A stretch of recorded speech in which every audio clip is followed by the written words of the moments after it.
Good evening, ladies and gentlemen. Another beautiful Thursday, another beautiful episode, and a wonderful set of speakers and a brilliant moderator that we have on show today. Welcome to the fourth show of the BW Hotelier, the GM Show, our newest series, but now not very new. We are in our fourth week and a fourth show. This also is the second show of the West. And the next 2 weeks, we're going to move down south, right?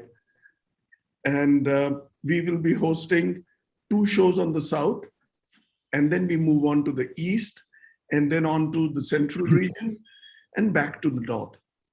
In this series, we will have a special focus show on the northeast, also, like I said, on the central region, and this time we will also be heading out of the metros and bring to you as many stalwarts from the industry as we can afford and are able to bring in. Welcome again. The topic today for the show is lifting the ARR, or as some call it, the ADR. Occupancy is a no-brainer. It's the pricing mate. This is critical to the survival of this industry. Very, very inane, very critical. This industry has taken in a lot. It's time to start talking brass tacks. For any queries that you may have when you want to reach the BW Hotelier, please mail us at bwhotelier@businessworld.in. We'll be happy to revert back to you. Let me repeat this again, bwhotelier@businessworld.in. Without much ado, let me get into the show now with a brief introduction of the speakers. First in, we have Nicholas Dumbell. He's the general manager of the St. Regis at Mumbai. Hello, Nicholas. Hello, good afternoon. Almost an India hand. He just told me he's been here 7.5 years, and Asia is where he belongs almost. His father was born in Kolkata. And now we have Bhagwan Balani, who's the general manager of the ITC Grand Central in Mumbai, very much a Mumbai boy. Hello, Bhagwan. We have Vikas Kapai, a Delhi boy now in Mumbai. He's the general manager of the Sofitel at the BKC in Mumbai. Hi, Vikas. Good evening, everyone. Sharad Dutta, a Fauji son, been all over India. He's the general manager of the Westin, Mumbai, Garden City. Hi, Sharad. Hi, good evening, all. Yeah. We have Randhir, a Gurgaon boy. Well, boy, yes. In Mumbai, he's the vice president of the Ramada Plaza by Wyndham Palm Grove. Hi, Randhir. Hi, dear. Hi, everyone. And if Delhi hasn't had his quota, we've got another one. We've got Ravi Ramachandran, again a Delhi boy in Mumbai. He's the general manager of the Radisson Hotel at Mumbai Andheri MIDC. Hi, Ravi. Thank you, and hi, everyone. Last but not the least, Taljinder Singh, Shimla boy, out of Delhi. He was also heading the Taj Palace here. But let me read out on him. Taljinder is the senior vice president Mumbai and SeleQtions. He's been there since the 1st of May 2018. During the 30 years of service, he has held numerous key positions at various locations and now leads the SeleQtions portfolio along with his operational P&L responsibilities. Prior to being appointed as the area director, Mumbai Hotels, and the general manager of the Taj Mahal Palace in 2015, he was the general manager of the Taj Palace Hotel in New Delhi and also the general manager of the Taj Bengal. Great properties and great assets. He's also been involved in various assignments across properties of IHCL, including leading some key and corporate level project teams during his career. In his current assignment at the Taj Mahal Palace, Mumbai, he has been accorded the highest customer satisfaction rating in the world amongst its peers by TrustYou, the world's largest aggregator of customer feedback, for 3 consecutive years. The hotel, most recently on Tuesday, November 30, won the global recognition at the World Hospitality Awards in Paris as the world's most iconic asset it is. In his current role as the brand leader for IHCL's SeleQtions portfolio of hotels, he's incredibly excited about the unique portfolio of the named collection of hotels, which is expanding fast.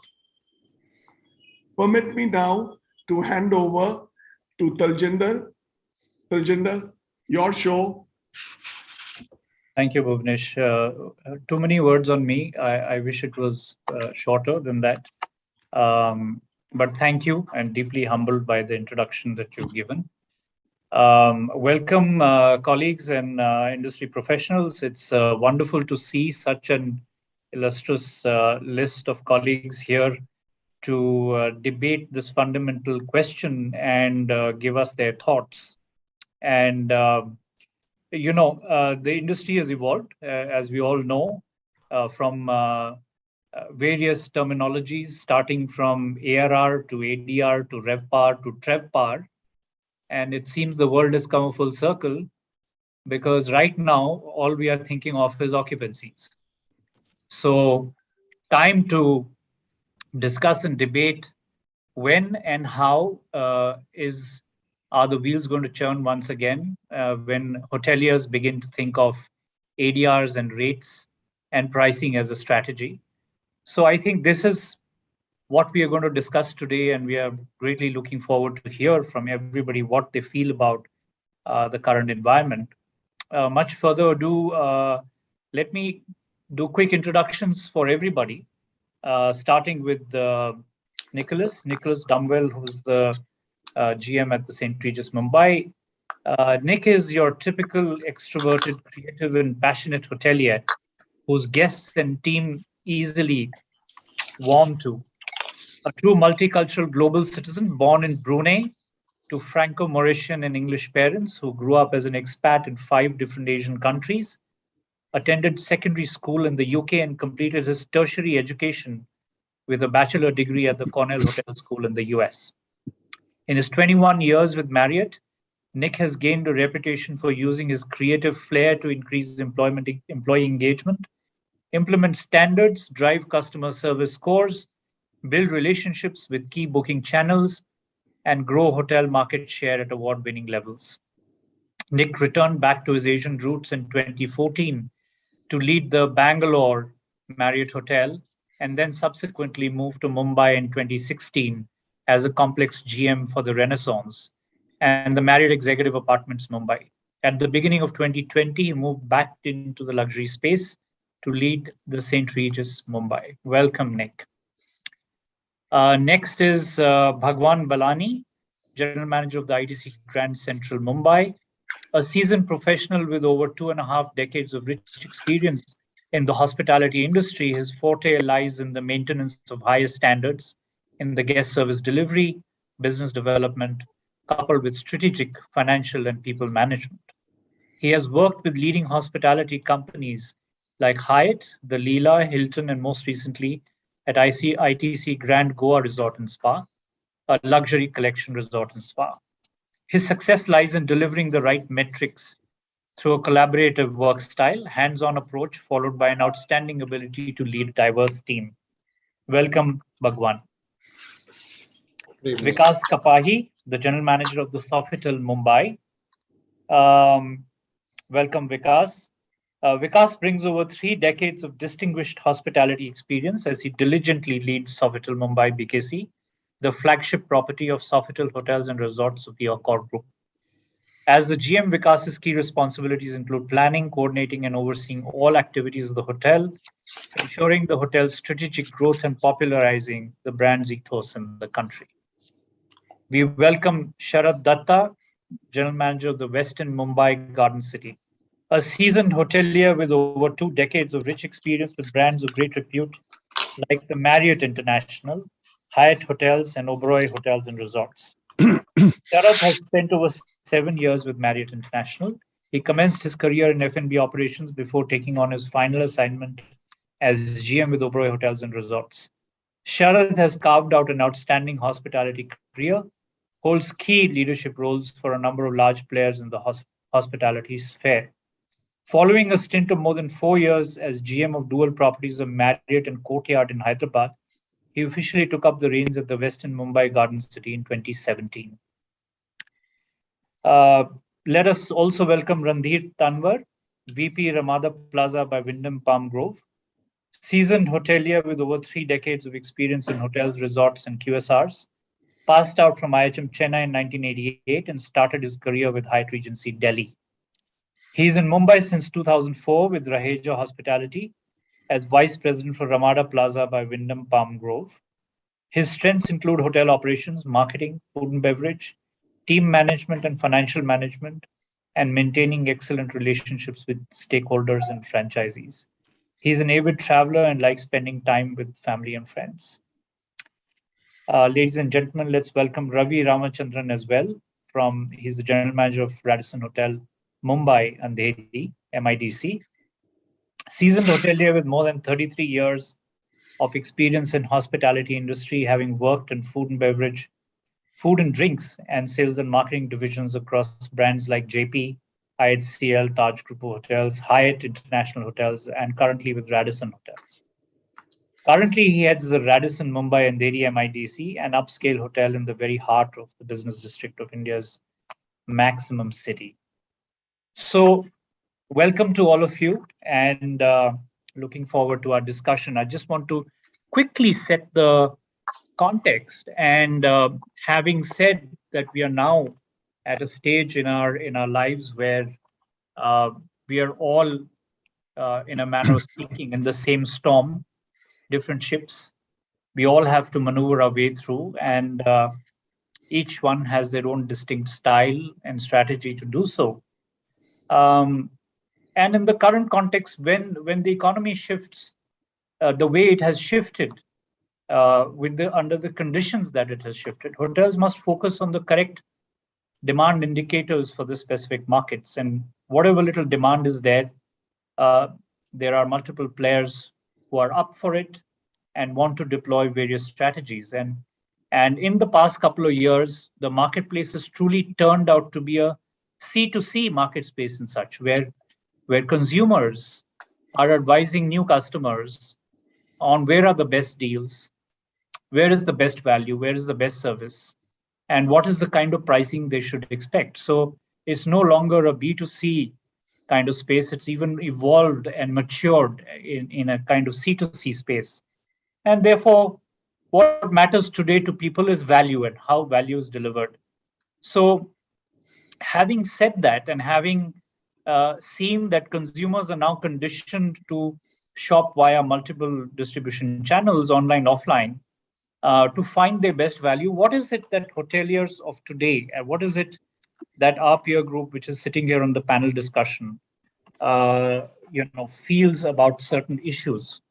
So let me start by asking, maybe Nicholas, we can start with you. And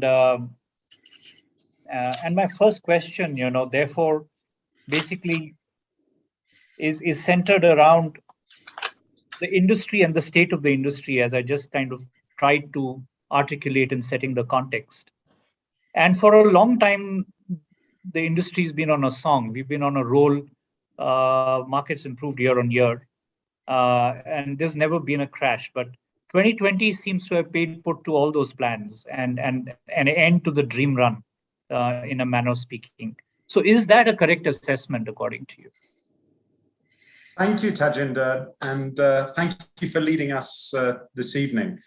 So there's no doubt about it. 2020 was a disaster for our industry. Now, if we look, for example, here in Mumbai, occupancy went down 45% on 2019, and we were lucky to be just above 40%. ADR went down to 6,000 rupees, and RevPAR plummet 60%. Now, that was for the full year 2020, and that was also with the context of having a really strong first 2 months of the year for the market, which I think if you're like my hotel, pretty much the first 2 months of 2020 generated over half the revenue for the whole year. So 2020 was a disaster.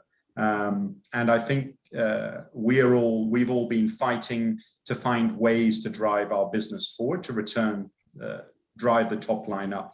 But I would like to add one more sort of complexity to your question. I'm not of the belief that 2019 was actually an acceptable ADR for us anyway. I think that was on the low side. And if you look at the Mumbai luxury market, if we're honest, the ADR was hovering just about 10,500 rupees in 2019. And that, that's still 30% down on 2007. And that also is way, way lower than other cities around the world. And I think we all know that the amazing Indian hospitality definitely deserves a much higher rate. So I think it's a double-edged sword. One is, whilst we were going in the right way in 2019 and continuing to see growth, it wasn't quite high enough and we needed to drive that higher. But absolutely, the brakes were put on in 2020 and we've got a lot of work to do now to drive that back up again. Lovely, thanks. And I couldn't agree with you more. I think Indian hotels are still very underpriced, given the value and the service that we provide to our customers and the quality of the product, the room sizes, square footage, so on and so forth. So there's definitely a lot of headroom, even over 2019. Agree with you on that. So Sharad, let's go to you. Given where we are with the ARR, ADR scenario after 2020, what is the comeback plan and when do you see it happening actually? That's a great question. I think it's the question that's on everyone's mind at this point, right? And I think Nick spoke about some numbers in terms of how occupancies and ADRs tanked. In 2020, yes, as a market, Mumbai tanked about 24-25% in ADR, but 21 vis-a-vis 19, we've tanked about 43%. So it's actually on the downside. So that leaves us with a pretty tall mountain to climb next year. What do we do to do that? I think a few things as hotels we'll need to do. One, I think we'll really need to test our rate thresholds across all segments. I don't know how many hotels in our market have really pushed that and see where that threshold lies. Do we get a pushback? What's our sweet spot? The strategy around lifting ADR will really have to be pushing those boundaries and probably, being a little braver than we've been on that front. And let's face it, in 2020, we may not have had the ADR ally, which is your occupancy, working hand in hand with ADR. But this year, we've probably had a bit of lift on that, which is a good sign. So it should give us a little more strength and courage to drive our ADRs. And I think if you find that sweet spot, the strategies being around pushing the boundaries and really being brave, not really chickening out if you pushed an ADR to a certain level and then you see the occupancy dipping, holding forth there. Some cities, and Pune comes to mind, it's done a fairly phenomenal job in holding its ADRs. And I think we should do that too. It'll require, I think, some astute revenue management. It'll require being nimble-footed on a daily basis. Because the demand situation will ebb and flow, seeing what's happening over the last couple of days, actually. So we really don't know how that will pan out. I think the other piece about how we can work on this is what we've done with our group segment over the last 18 odd months. I think that's one segment that's probably coming back a little stronger. And we really don't need to offer the kind of rates that we've done in the past. I think the word that I'm looking for is that we need to have fair pricing in this segment so that it serves both the customer as well as us well. And I think these couple of things will help us in pushing the ADRs. In terms of timelines, I think that's anybody's guess. I was reading a report by some leading hospitality experts whose view it is that we are looking at a full recovery of ADR to 2019 levels only at the end of 2024. Now that's a fairly long road ahead, but I think it also has a lot to do with international traffic. It has a lot to do with how we can push our online rates. So yeah, perhaps 2 to 3 years to full recovery, and the road probably not as easy as it may seem at this point in time. Great, thanks, Sharad. So interesting points, rate thresholds, fair pricing groups, and you've thrown open a very important actually question, which is the question of crystal ball gazing and trying to figure out when is the full recovery going to happen. So while non-metros, vacation spots has perhaps seen a surge in occupancy and ADR levels to almost 2019 levels in some, and for some cases, for some brands and for some hotels, I'm sure exceeding 2019 and 20 levels as well. But obviously the metros are suffering and been hit the hardest.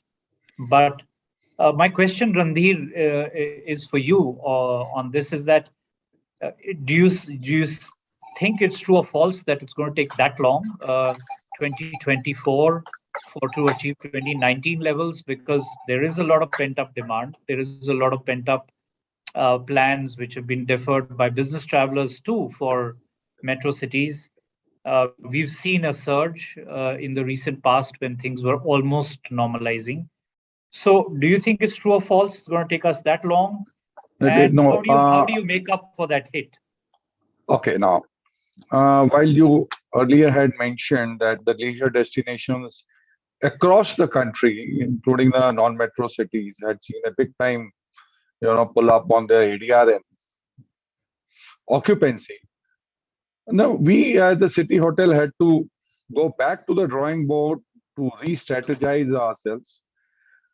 The two major segments for our hotel which got hit was the international traveler and the CVGR, which is the contracted rates with the corporates.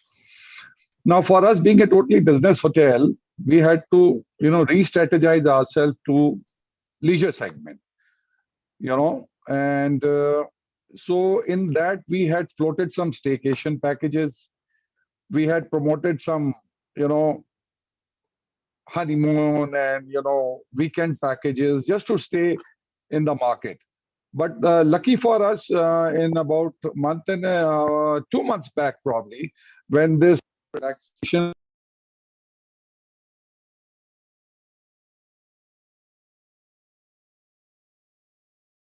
Randhir, you're muted. You've gone mute, Randhir. Yeah, I think you muted yourself, Randhir. Can you just repeat that, please?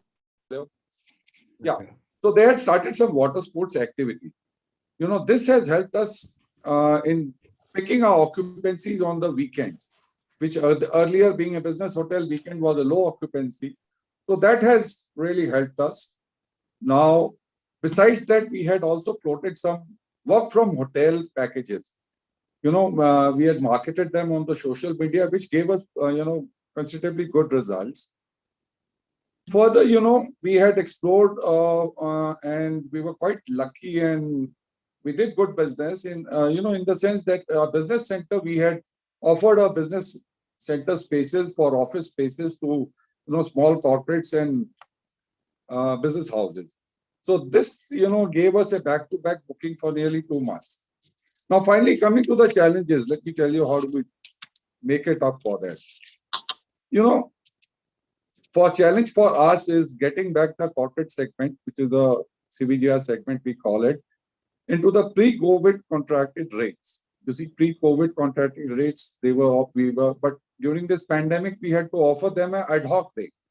Now, these corporates are coming back to us and telling us to, continue with that rate. So I'm quite agreeable with Sharad, getting back into that ADR and occupancy levels will take at least, if not 2024, 2023 for sure. Now, second challenge is we have taken a conscious call that between April and September, we work only on RevPAR and occupancy. And between March and, October and March, we pick up on the occupancy and the ADRs. So this is what the strategy that we have taken. And thirdly, and most challenging part is, converting your OTA bookings into your brand and hotel website. Okay, now as far as the FIT segment, I'll tell you the foreigners, the international travelers, we were working at least 30% of international travelers. Our business for 30% was coming down, which has gone to negligible as of now. And presently with this, news about the new strain of Omicron virus, I can see on a daily basis, there are more, cancellations coming rather than reservations. Whatever the reservations we were handling. So I'm keeping our fingers crossed that This thing doesn't, explode into another kind of, pandemic.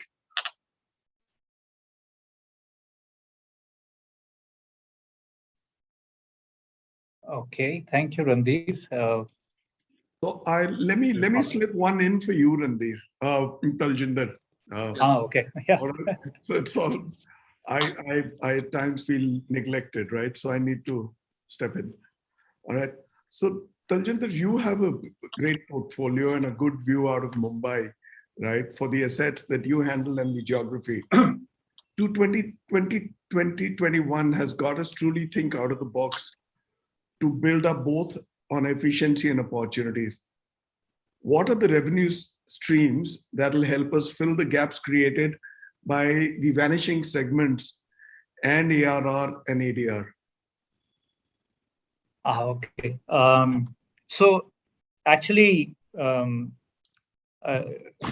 the crisis hit, obviously everybody was in crisis mode, but the leadership, along with the MD and CEO, Mr. Sharad, went into a huddle, and then we quickly came up with 3 or 4 strategic kind of initiatives that the company would undertake. And I will name, there are quite a few which have in their own individual way contributed, like drops make oceans, but there are 3 or 4 which are worth really mentioning and are out there in the open as well as alternative revenue generating initiatives which met with fabulous success, even award-winning success. So Cumin being the first one that we launched, which is our own food delivery platform, bringing food from luxury restaurants of ours to people's homes.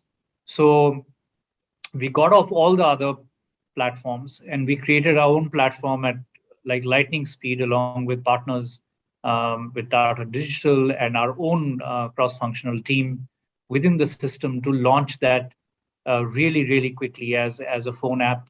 And that helped us continue to run and operate our restaurants, even when the rooms were shut down. So it gave us a lot of breathing space, and it gave us a lot of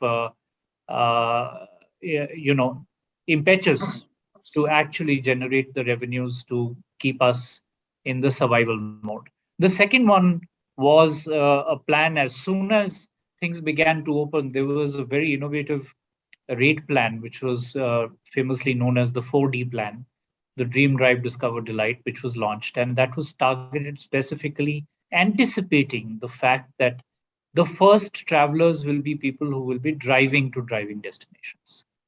And that resonated superbly. And I think IHCL was really well positioned to handle this segment because of the way our hotels and the geographies in which our hotels and Ama bungalows are located. And people just found this to be a great proposition to be able to travel out to these destinations in total safety in their own vehicles. So this was the second one. And the third one was the need which was felt for us as a company to tap into the sentiment of people who felt to be healthier. So the Jiva Spas launched a new program called Energize. That was an entirely new cuisine done by our chefs, which was based on healthful ingredients, responsibly sourced, localized in local geographies. So low on carbon footprint, so on and so forth. And this Energize plans, which then rolled out into destinations, garnered us again huge revenues. So just 3 very quick examples of how we went about changing with the changing scenario month on month, done very, very quickly with a lot of agility and strategic thought behind it, and which stood us in very good stead, actually. So that's amazing. You see, the upside of the last 2 years, now almost two, we are going to end the year in another 29 days, has been what all we never thought of earlier, and we brought in, right? So great value addition, good word. I'll take a small 5-second break, commercial break. Let me introduce the first show of the South, right? Which is coming up on the 9th of December.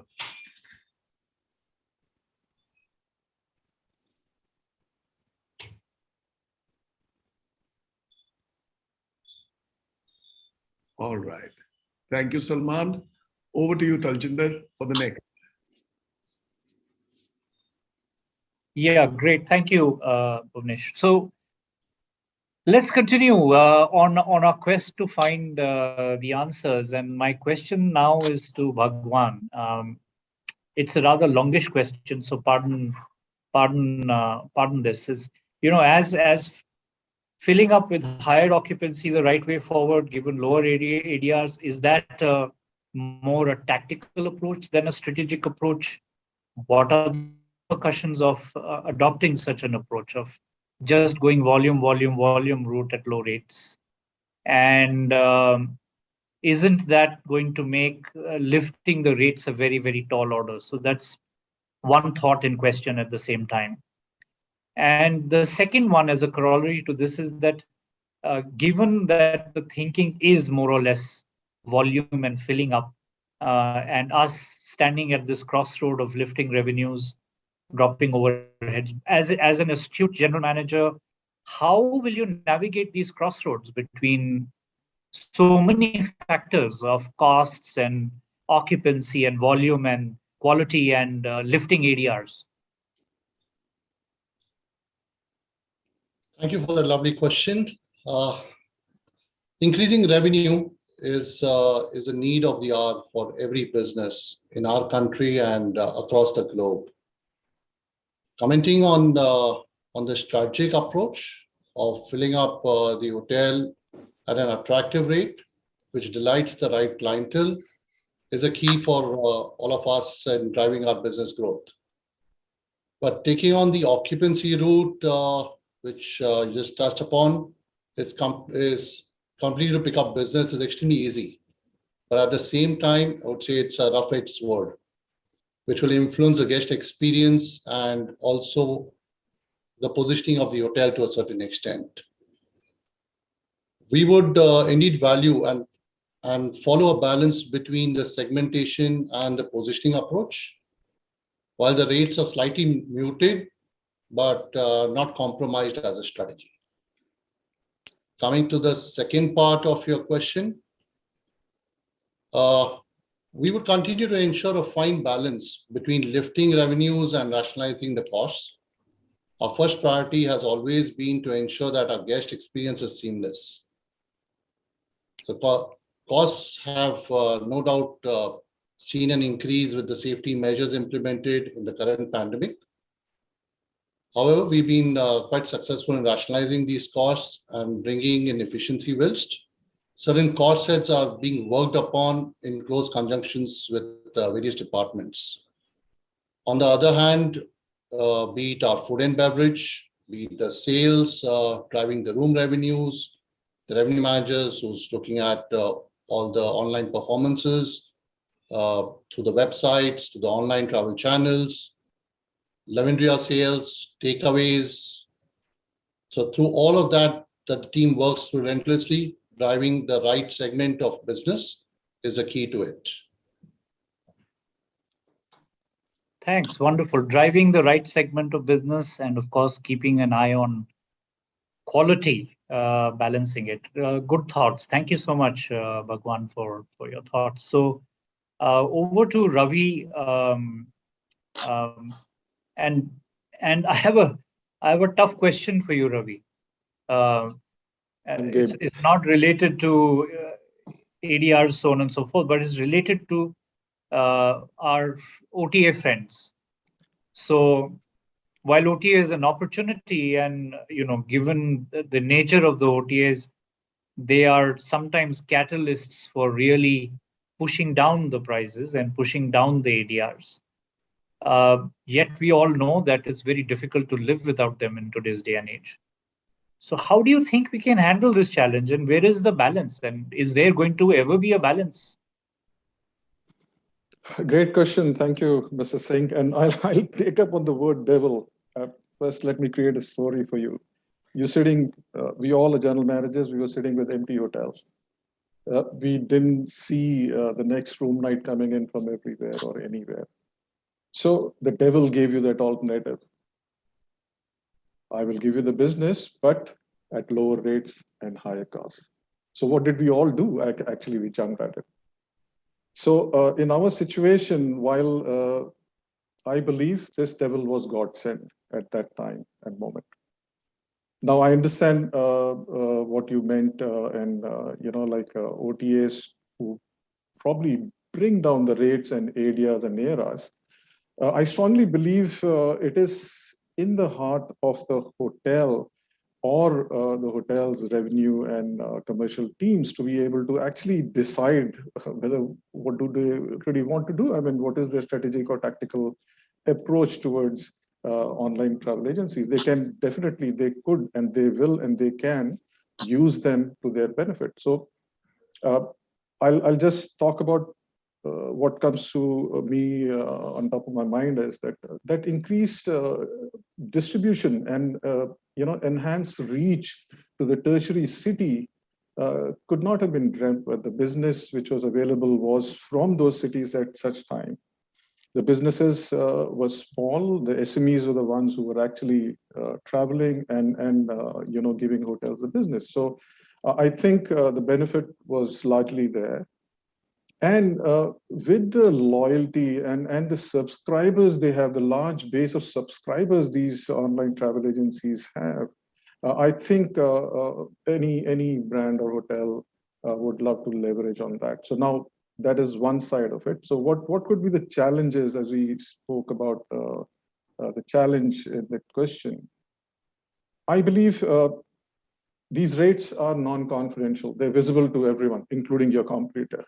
So that's one. And, like I will look for a city and a destination, and there it is. I mean, my hotel is coming along with some 10 other hotels, which could be more viable for the customer. So that was another challenge we had to deal with.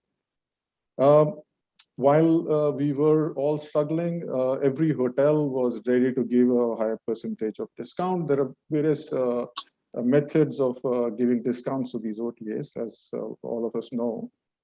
That was one, but also which was a challenge for every hotel was higher cost of doing business. So higher commissions, and commissions also prompted the hotels to look for campaigns and boosters, which probably will give them a benefit of being listed higher or better, or a ranking which probably will bring them eyeballs from their potential customer.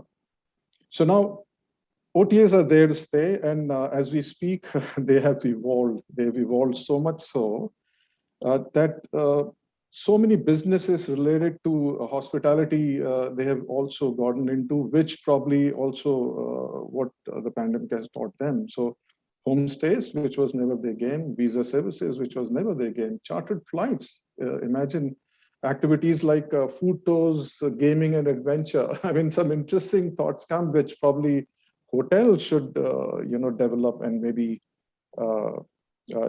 make some money out of it. So the last part of it, again, was to how to create the balance. I think, is there a balance? Yes, it is very much, I think, in the consideration and in the interest of every hotelier and hotel to be able to create that balance. So how would you do that, in my opinion? And would be to choose the right combination of business mix, basically choose if you have to do business with one or the other, and is it a larger mix of groups versus transient FIT, which is contributed by corporates, is something which you have to understand and take your due contribution from OTA also, because they're there and you'll not be able to fill your hotel otherwise.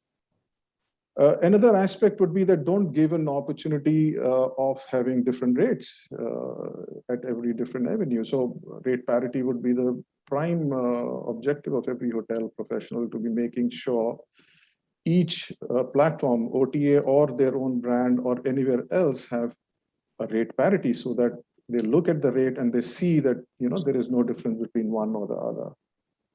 And there are times there are hotels who use channel managers, if not really directly connected to the central reservation center. You can also yield by restricting the inventory to the OTAs. Now, the other aspect of our business is also to be profitable. So, to be profitable, you also have to manage their costs. So please don't go giving overriding commissions. Don't give performance-linked bonus. I'm sure the other hotel will, but we all, if we develop and be brave, remain resilient, and remain relevant, I think that's where the balance would be. Thank you. Thank you, Ravi. So the devil loves the overriding commissions. Great. That's some very interesting points you brought up about our OTA friends and how they are expanding their world as well. So my next question is to Vikas. And Vikas, if we go beyond the straight line thinking approach, and digital and social media are good vehicles to realize a comeback given the spread and the reach of this channel of communication, which is the most relevant channel nowadays. How have you planned and optimized this opportunity? That's my first question. And then our directors of sales and marketing are owners of also maximizing revenue. And they have to think out of the box. They have to use social media and be digitally savvy all at the same time. What is your brief to them, and how do you think they are faring in this changed dynamic environment? Thank you, Mr. Singh, for the question.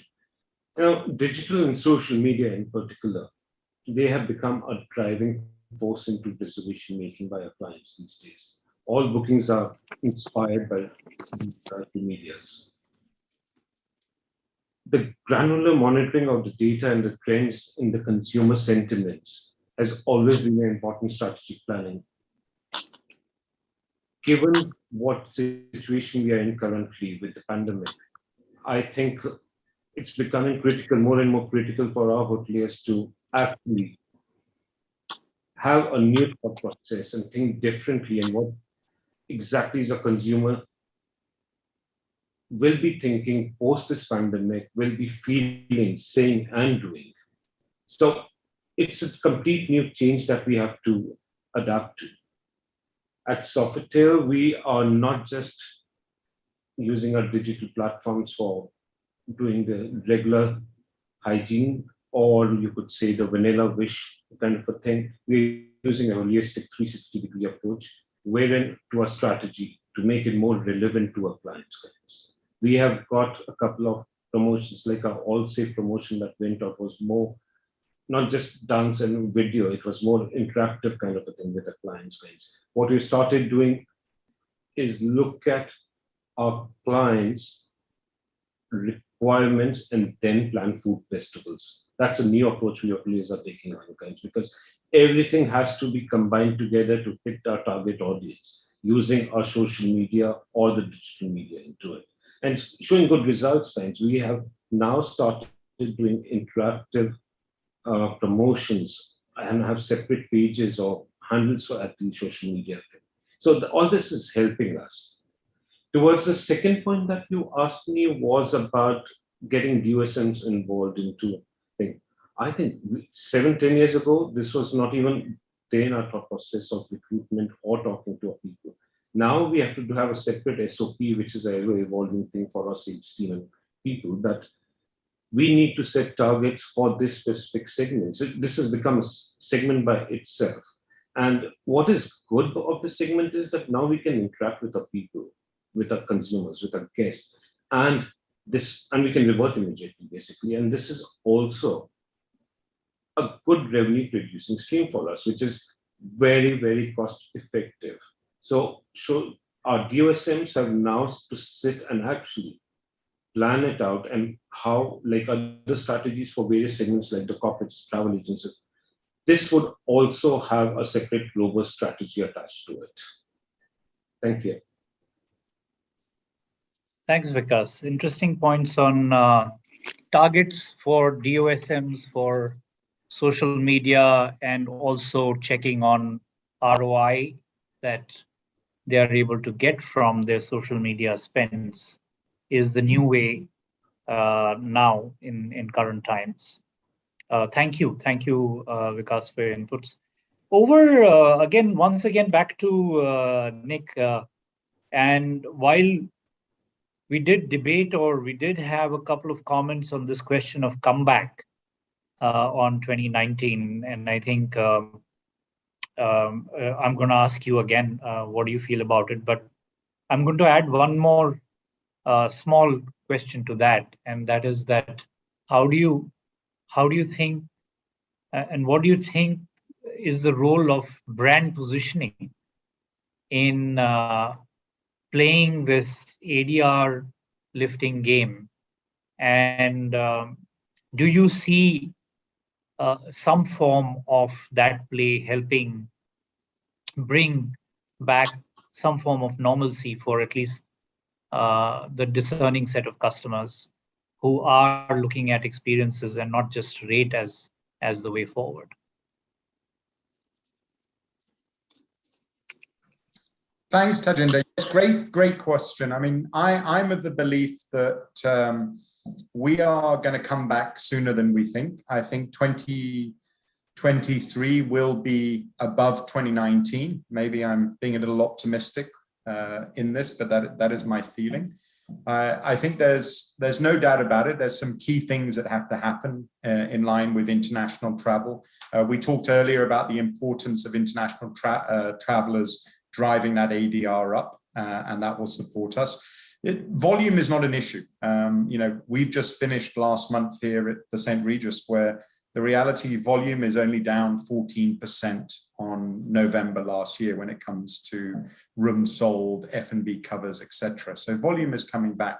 Now, going sort of to your second question, and I think I'm going to answer it almost a little bit together, sandwiched together. I think food and beverage will come back first. I think we're seeing that already. Restaurants are coming back significantly stronger, and I think all of us are seeing the joys of banqueting being driven through social occasions last month and this month. But I do think the consumer has changed, and I think this is where it is so important that we're creating those experiences for the customer. They've had a lot of time at home. They've had a lot of time thinking about stuff. They've had a lot of time experiencing new things. And if the customer's going to go out and spend the ADRs that they used to have to spend before COVID, there's no doubt about it, it needs to be special.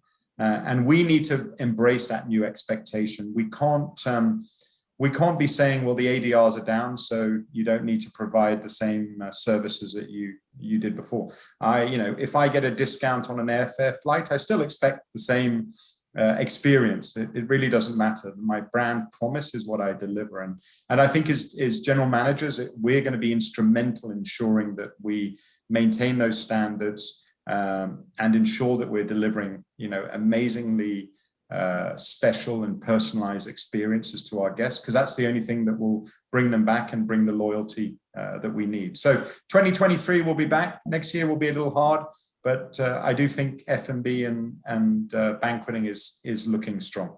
Thank you. Great, thank you. That optimism is something that I share as well. I would hazard to say that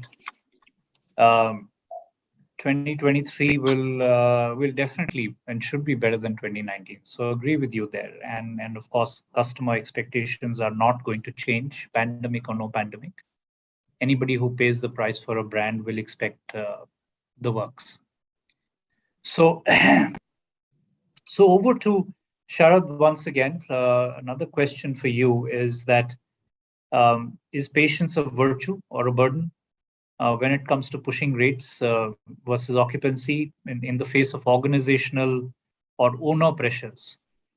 So a lot of our colleagues here are in management contract and owner hotels. So do you feel the pressure from them when it comes to lower occupancies, higher rates, or vice versa?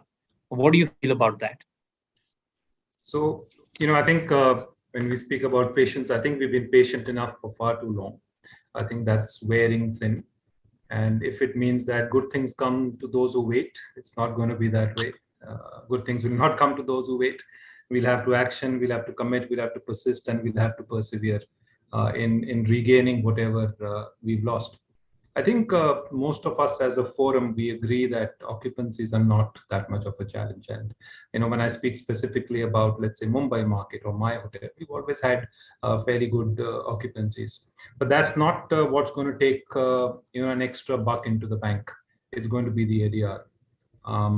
I think Nick also touched upon a very important piece. As a market, if we have to run sub $100 ADRs, being the capital financial city of India, I think it leaves a lot to be desired, and that's where the real push is. So for me, as my hotel, my endeavor is going to be very clearly, it's always been to drive the rate. I am not going to sweat my rooms at the expense of my rate. It just doesn't make any sense for me as a hotel, right? And I think that alignment is there with the ownerships. I think where organization or management contracts or a management company's alignment is concerned, I think it's more than simply occupancy and ADR. It's to do with the reputation. It's to do with how you're managing your costs, and clearly having a higher ADR with a manageable occupancy drives more money into the bottom line. So I think with my hotel, my ownerships, and the Marriott Group, be very clear, ADR is the way to go, since occupancies will take care of themselves. Magic to our ears, ADR is the way to go. Yeah. We're all looking forward to higher ADRs, aren't we? One important thing that I'll just step in for another 5 seconds with another. Yeah, sure. Will you slip in? Yeah. So that's again introducing the South Show next Thursday, same time, with Zubin Sangarwala, who's going to lead in.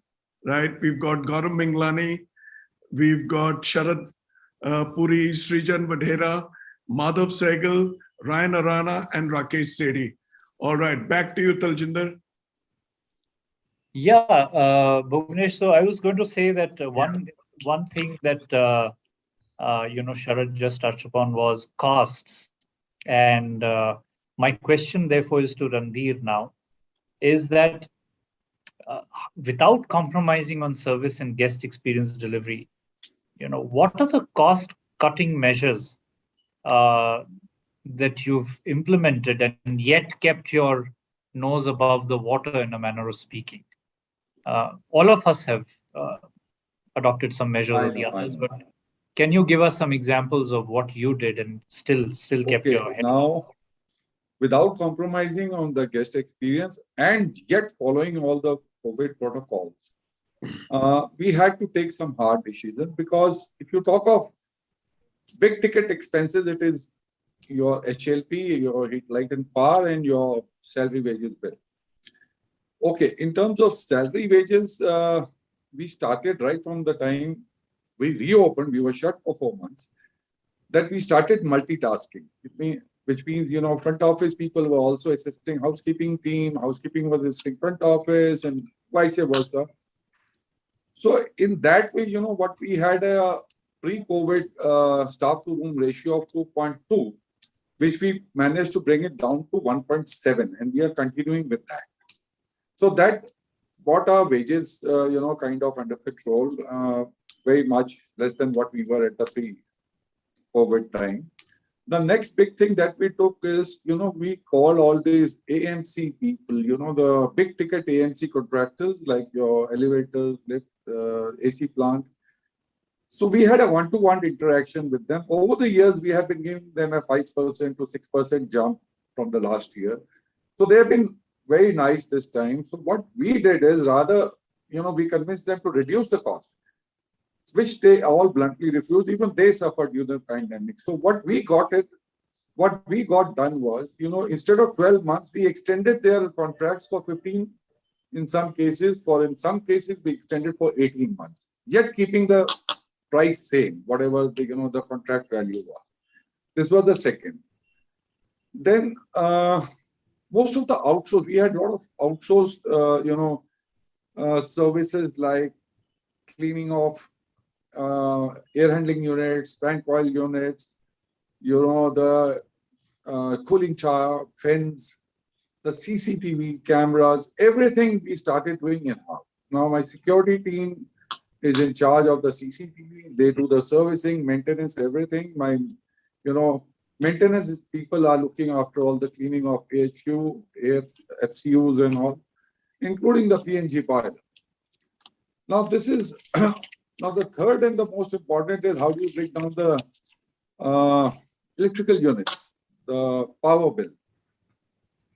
We have been quite successful in bringing our unit consumption down by about 600 to 700 units a day. And what we did is, the high, big kVA or HP motors and pumps, which are not required to run between 6 and 10 in the evening. Like I'll tell you example for a swimming pool, we have a 10 HP pump. So between 6 and 10, we don't run the filtration plant. We run after 10 o'clock. So in our billing, if you see, we have a Adani billing.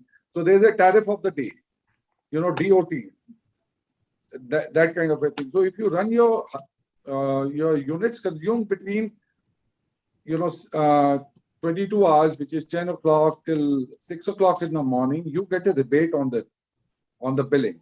So that way we have been able to, cut down and maintain our energy costs much lesser than even pre-COVID time. So these are and lastly, my chef was a big help. We did a menu engineering of our items. So because of the low demand and, so we had to do away with all those imported food stuff. Firstly, it was not available in the market. So we did a menu engineering which brought our cost down. That's how we worked on. All right. Excellent. Taljinder, I'm going to shoot another one for you. And also, ladies and gentlemen, we'll do some housekeeping on the timing, right? So we're into the very last part of the show. I have one interesting one for Taljinder, which I've been itching to ask, right? What is your brief and directions to your general managers, and how is the region faring after the unlock?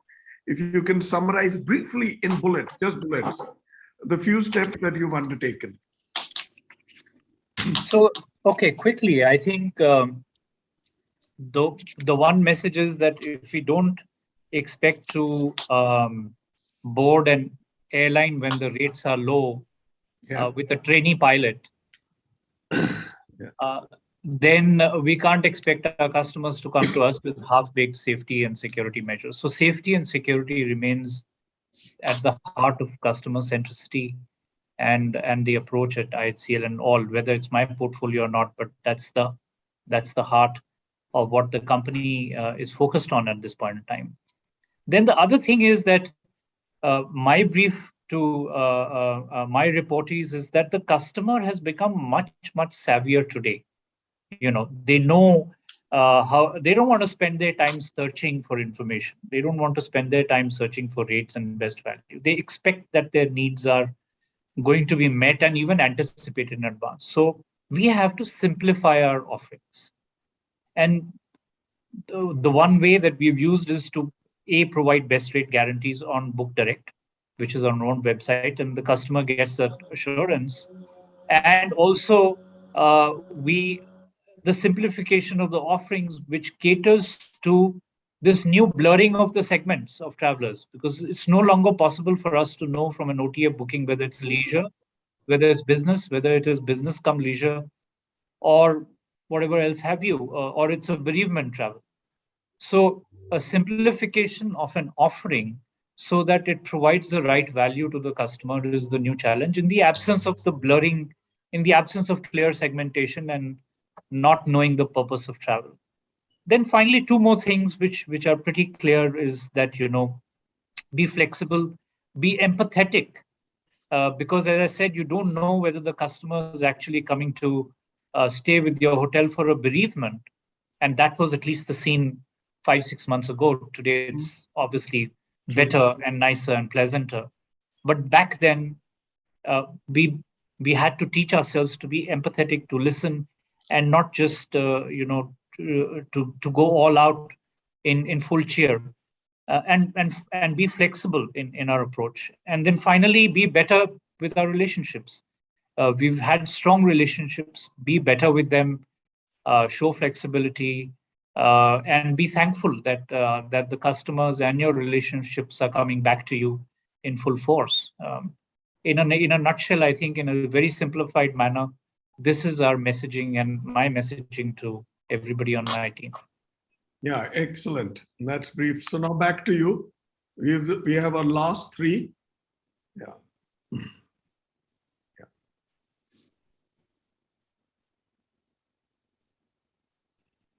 Taljinder, are you there? Yeah. Yes. Yeah. Was I heard? I don't know, because you froze after point. Oh, did I? Oh. No, we didn't. All right. So, okay, great. So we'll now rush through the last three. We have another 3-4 minutes to shut. Yeah. All right. Over to you, Taljinder. So thanks for letting me off the hook, Bhuvanesh. I hope that was the last question you were going to throw at me. Bhagwan, back to you. What will be the role of the OTAs according to you after this hiatus, and with inbound now starting? Of course, it's beginning to sputter again with the Omicron. What is your plan? How do you manage them, and what's the business that is expected to come via these OTA channels to you? Thank you for that question. As you just mentioned about customer being tech savvy, online travel agents are the navigators for our guests, which help them search the best available option and for their upcoming travel, be it their business or leisure, either of it. For hotels, these online travel agents magnify the reach and would combine to be treated as a source of business. And that's how we treat it as. As seen in the past, we do expect to see the international travelers resuming soon, in addition to our current domestic travel business, which is coming in through the OTAs also. However, like all revenue streams, the OTA segment will also have a certain dependency. And while pricing will be determined through their demand. And in the close future, I do see that OTAs will continue to remain as a strong source of business for all of us. Thank you, Bhagwan. So yes, OTAs are here to stay, and as one of the panelists put it very nicely, it was this devil which helped us when we needed them in the recent past. Next question, again back to you, Ravi. We have over-the-top customers, loyal customers as well, but some of them tend to be over-the-top in terms of their demands and what they expect. What is the kind of realistic ADR you would say exists in taking the decision to retain or letting them go, really, as a manner of speaking? Thank you, sir. This being my favorite question, which I ask my DOSM and revenue manager daily, and at the cost of losing a customer, whether loyal or not, what could be the correct rate that you would offer? So, paucity of time, I'll just try and club it. Although this being my favorite subject, I think the winning formula would be securing the right mix of the business mix, which yield you the desired ADR. That should be true for each hotel, specific to their budgets or forecasts and their hyperlocation. So that's one. I'd also like to talk about the fantastic ecosystem Radisson Hotel has, wherein they have like the commercial and revenue experts who absolutely keep us aligned all the time, and give us insight which are global, national, and local, and into your hyperlocation. So basically that gives us the courage to keep our heads high. So I'd just like to, in conclusion, just quote a couple of one mission statement, which is from our one of the experts of revenue management of Radisson Hotels. So it goes as you need to secure the right business at the right time, and emphasis on the right price, and next again emphasis on the right cost, which means profitable, at the right terms, and to make more money. So this is a mantra or the mission statement we have from revenue. So the correct ADR should match that, all qualifications. Another, I'll just quote another one of my erstwhile colleague who used to say, it is not the top line, but the bottom line which goes to the bank. So thank you. I think it sums up what I wanted to say. Thank you. Thank you. And you did say it very diplomatically as well. Getting it right at the right price, at the right time, at the right moment is the holy grail for hoteliers. So I suppose a lot of us will have to continue chasing it at this point in time. Oh, so we come towards the last question of the episode, and that's for Vikas. 15th of December was supposed to be the critical moment when inbound and outbound flights were set to open up in totality. And just in the last 24 hours, we've come to know that this decision has probably been deferred now. But it will happen. This opening up of flights is bound to happen sooner than later. And so therefore, I have two questions for you. Whenever this so-called right date is announced by the government for this kind of movement to start, will the target group of tourists and guests start boarding for an Indian vacation immediately, or will they wait and the traffic will start with a trickle? That's my question to you. Question one: what do you think will it be? Will they come in droves, or will it be a trickle? And inversely, will domestic guests rush to get out to their foreign holiday, giving us all a big miss? Or is the opening up of flights eventually going to be a double-edged sword? What do you think? It totally depends upon the consumer behavior. This is one of the most researched area in the travel industry. Unfortunately, sadly, we don't have any cookie cutter approach which can compartmentalize the tourist into a particular segment. Now, when a traveler has to travel, it's a host of a lot of things that the traveler would look at, not just rush off. They look at, most importantly, the medical facilities of the area, the safety of the area, the purpose of travel, and the destination for sure. So a higher degree of the decision would be based on the weighted equilibrium of risk versus the desire to travel. So international traveler, I would say, would still be some distance away coming in, say probably early next year, you could say that. Domestic travel would look at the option of going out, but again, staycations have increased into the country. You have seen a new industry, a new segment which started off post the pandemic, that was the staycation. And like you rightly said, the wedding segment, which has picked up in a big way with us, would continue to hold us ground. Thank you.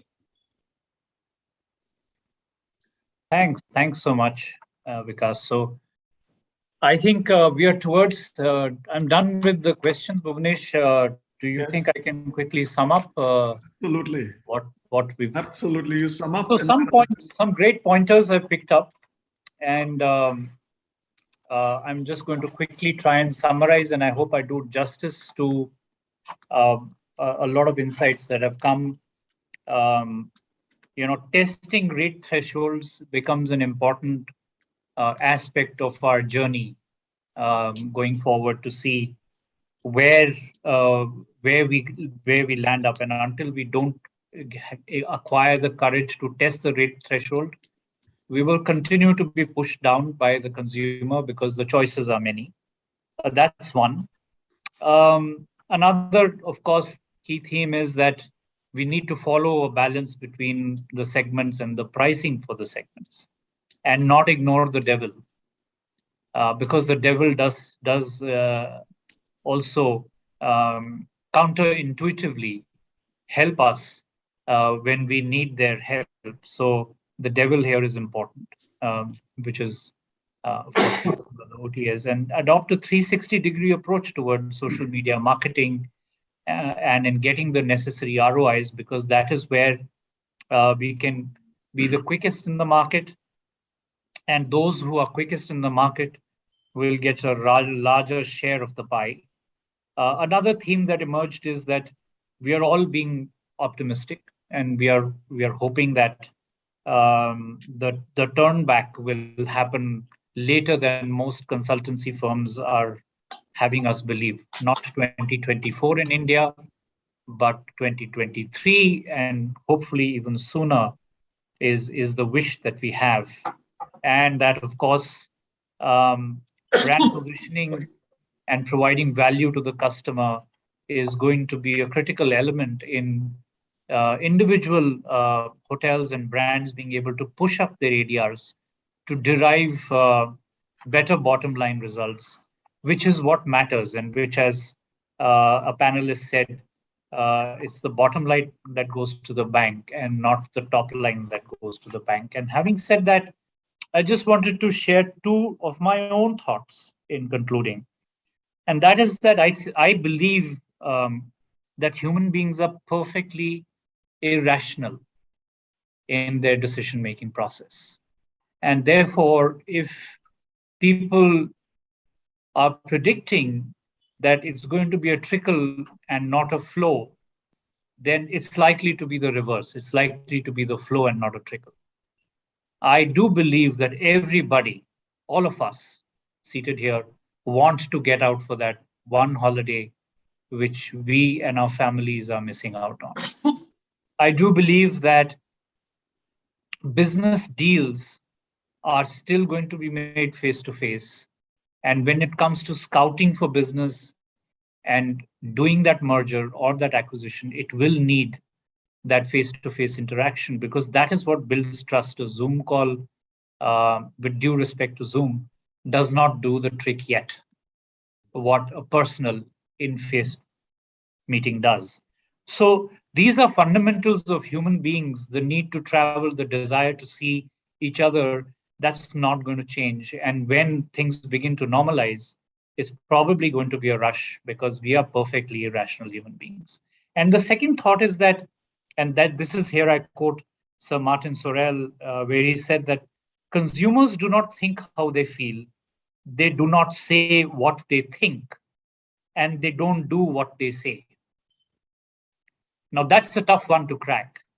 And how do we interpret that? Because interpreting the consumer is still a science, and I don't think any one of us here has perfected that science yet. But it's a deep exploration of this territory called the human mind and thought process. And good luck to all of us for being able to interpret it better than the competitor, better than the next destination, and pulling in that all-important business for our organizations. So thank you. Wonderful to be with you. And once again, Bhuvanesh, thank you very much. And thank you all the colleagues here for giving me this honor. I'm deeply humbled to have been chosen as the moderator for this show. I hope you enjoyed it. I enjoyed it very much. Thank you. All right. Thank you, Taljinder. I thought, one, the show was brilliant. I don't mind the overrun, right? We're, for the record, we're 14 minutes over. I don't even mind if we go to 30 minutes over. Having said that, amazing show, brilliant content. From what all we're hearing in the social media and messages, people are loving the show. Yes, of course, ADR and ARR is a great topic to discuss, because this is what is on top of the mind of each and every hotelier and brand. So great session. Thank you all. Let's also put our hands together for Taljinder. I think it was a 10 on 10 performance as a moderator, right? Great work, Taljinder. Thank you, everybody. Thank you, Taljinder. Thank you, Nicholas. Sharad, good to see you. Good to see everybody. But amazing responses. Bhagwan, as in Bhagwan, Randhir, Vikas, Ravi. Thank you all for being there. We shall soon have you over for many more. And we are now heading back to the east. I do what I do. Let me introduce the next session, with Zubin Songadwala is going to anchor. Tech, manufacturing and precision engineering giant. South must go big on hospitality, travel and tourism, right? So be there next Thursday, same time. We have great speakers and a brilliant moderator. Thank you again, everybody from BW Hotelier. We are blessed to share the same screen with you. Thank you, sir. Thank you, Taljinder. Thank you.